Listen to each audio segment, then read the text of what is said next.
Ebola virus disease is a severe and often fatal disease in people.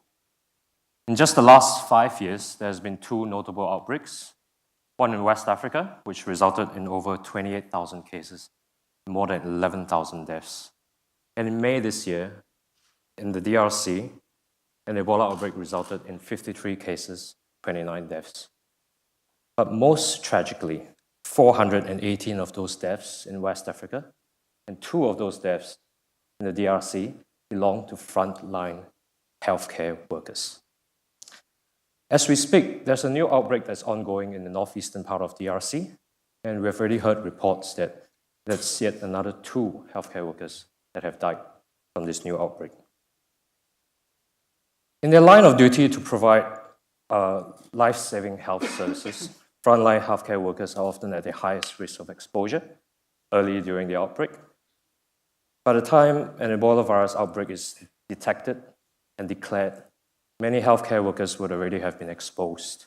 And it takes weeks before a vaccine can be deployed by the time it is too late.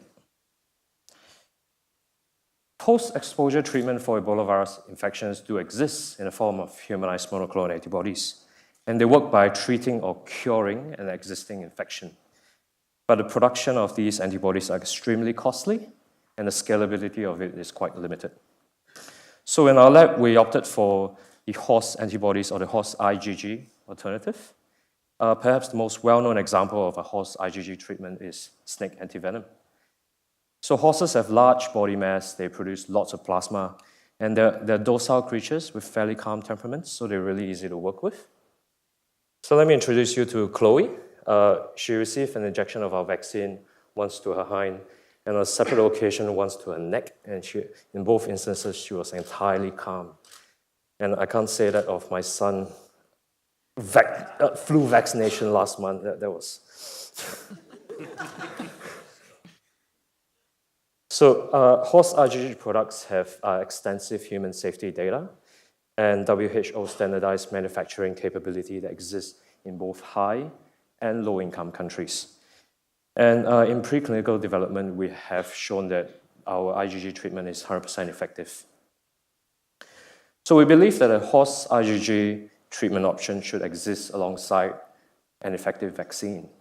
And together, we have a complete strategy to deal with an Ebola outbreak. So let me leave you with this slide of postage stamps. There were tributes to the medical heroes in Sierra Leone that fought and lost their lives in the West African outbreak. We hope our research can help prevent stamps like these from being made again. Thank you.